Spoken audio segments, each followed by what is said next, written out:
All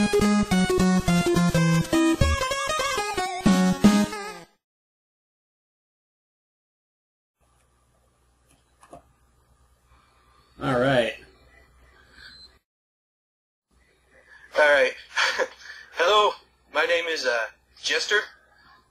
And I am Adam Old Man Winters.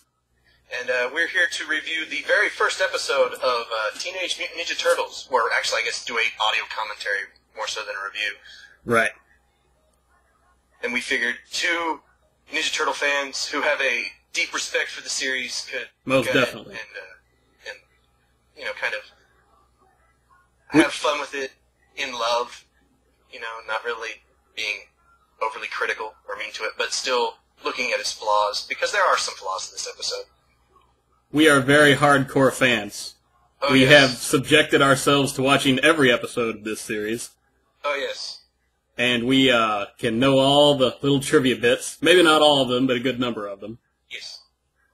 David Wise. And One of the best Patty writers. Howis, right? Who? What? David Wise and Patty Howis. Yes. Now David Wise tells a funny story about that. Oh, he does? It was on an interview that a TMNT fan by the name of Vegeta-san, who ran the late great NinjaTurtlesNetwork.com website.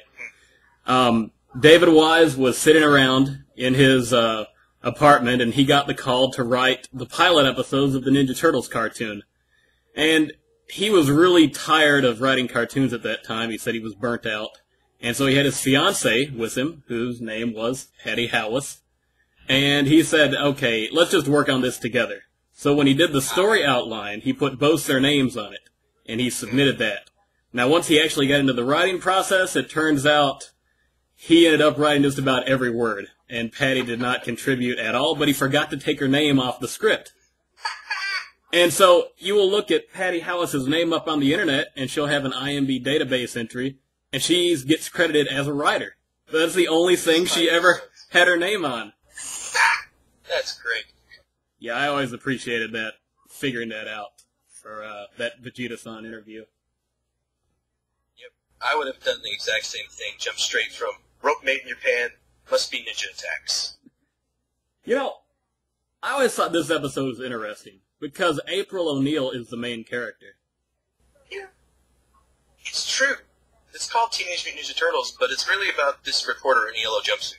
Right, at least up until maybe the third act of the episode, where the focus does shift to the Turtles, because up until, I guess, the point where she gets kidnapped in the phone booth, we see everything from her perspective. She's kind of the one we're identifying with, and we're introduced to this strange world of the Turtles. It's true. I just thought that was neat. You don't see that really in other episodes. Yeah, because usually she's just relegated to damsel in distress status. For the most part, yeah. I mean, yeah. Rob Paulson. I'm sorry, I'm having fan issues here with hearing Rob Paulson's voice come out of another character besides Raphael. We forgot to point out we got to see the Shredder for the first time. If you're a new viewer, and you have not read the original comics, you probably don't know who he is, assuming you're watching this for the first time. Yes. You'll find out more about the Shredder later. David Wise said in that same interview that he wrote the 5-episode pilot. He used the analogy of peeling back the layers of an onion. That you get to see a little bit of it, of the grand story in each episode. We find out we see this guy, said, who is he? He's in a mask and claws. We find out he's a Shredder. We find out he has ties to Splinter. Who's Splinter? We find out about the mutation and how does Shredder get all this alien weaponry? Well, he's teamed up with an alien. Where does the alien come from? Dimension X. What's Dimension X? So we see a little bit more of the story in each episode. And I always thought that was good writing. The arc. Really good writing. Especially since, this second episode, we don't see the alien until the second episode. Yeah, we don't know anything about him in this. And we're introduced to these guys, and you think, well, these guys are just throwaway characters. Right. But they come back later on in the series, too, to be important. At least two of these punks, anyway. There's a guy who gets turned into a bat with the purple hair. Oh, yeah. Gotta love the mutant bat that's a mutant bat, and then not a mutant bat, and then a mutant bat again. Boy, I love this entrance by the Turtles. I mean, it is so well done. Just the weapons coming in and knocking out the other weapons of the punks. It's all in silhouette. Yeah, it's great. Until the reveal. I like the Turtles when they have that little line down their snouts. Yeah. It makes them look cool. Because the art in this episode is a lot crisper than in some of the later episodes. Yeah. Especially in the pilot, it seems like the animation gets maybe a little bit worse as it goes on, but well, maybe not as it goes on. It may dip in the second episode and come back later. I feel like there's more inconsistency in sometimes how the Turtles are drawn in the action scenes. Yeah. And there he is, Master Splinter. Stop doing that. Turtles live in a very clean sewer lair. Yeah, I think every instance of the Turtles, the sewer lair is actually really, really clean. It's not even bad in the Mirage comics. You know, it's fairly well kept.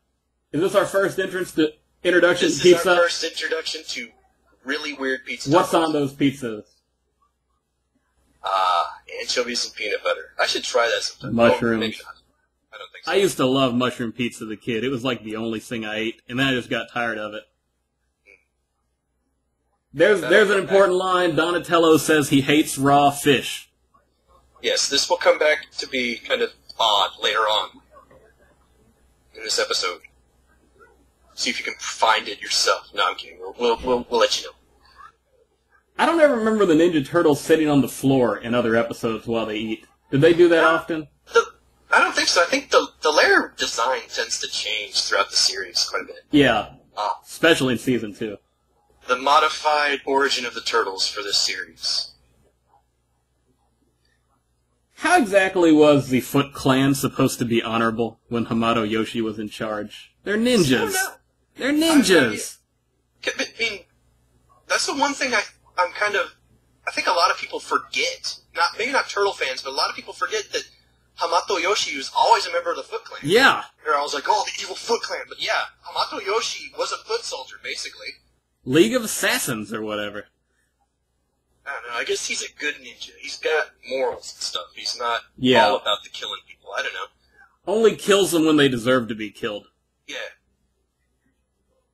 Yeah. Oh, this is my favorite line ever coming up. The sensei. Look at those teeth on that guy. Stereotypes. Yeah. Nothing beats good old-fashioned racial stereotypes. That's right. Oh! What say you, O honorable sensei? What's funny is that guy is basically talking to himself. Throw the bum out! Because I want to say that's the same guy that does the voice of Splinter, Peter Renaday. It sounds the same. Or slightly the same. Just a little bit different. You'd think Yoshi could find work for himself as opposed to just living in the sewers. Yeah, you'd think he could, start his own ninja school or at least become go to some already established dojo and prove himself to be a great martial artist. But then again... Look at the foot soldiers knocking over cola machines. They're hardcore. That's right. Stealing this dude's ice cream. Stealing the ice cream. Oh, no. Hi, Turtles. Yoshi has really shiny hair. He gels it, I guess. Yeah. Maybe he may not bathe that frequently, so maybe it's just oil from him being kind of dirty. Now, I guess something I've never quite understood is, why did Shredder think that the mutagen would kill Yoshi? Never been tested, I guess. Ha! I will test this on Yoshi and see if it kills him. It's like, okay, Shredder. There is, I guess... Frank would have told him, too. It's like... Yeah. That's gonna cause that guy to turn into some sort of animal. Krang had never tested it on Earthlings before. That's my story. The Turtles really don't have any childhood. They go straight from little turtles to teenagers. What's funny is, didn't Yoshi just touch the turtles? Yes. Was he like a fifth turtle? I guess he touched a rat after he touched a turtle. Maybe it brushed against his foot once he put He had rat hairs on his hand. That's how we gotta explain it. Yeah, there you go. That would have been the last thing. The rat hairs would have been on his hands after he put the turtles down. So it would have worked. logically. I've always liked these animated introductions of the Turtles. Yeah, it's great. Everybody's got their own color background. Yeah.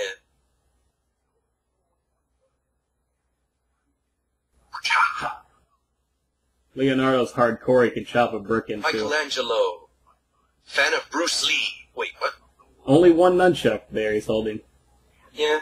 That's something that seems to change throughout this season, too, is how many pairs of nunchucks the dude carries. Did they really call themselves the Teenage Mutant Ninja Splinter Turtles? does. Splinter has decided upon the name. I bet he submitted copyright. Look at that. Leonardo never has that sheath on his sword. Nope. Outside of the first season. Here we go. Oh!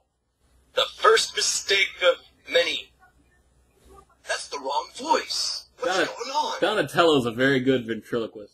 Or Raphael would be the ventriloquist. Yeah, Raphael's Donatello would be the impersonator. Two options. Yeah. Wait a minute, his voice just changed back. What's going on? Oh.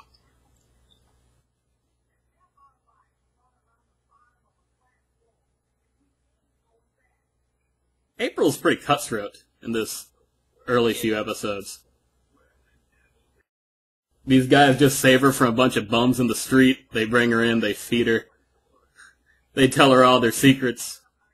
What does she do? I'm gonna go turn you in, get a story out of it. Is Vernon trying to say that April is his best reporter? I never understood I've that. often wondered that. Because I think that's what he's trying to say, and Burns just too dumb to realize. Now, in later seasons, Vernon would never give April that much respect. Oh, he'd never give her that much credit. No.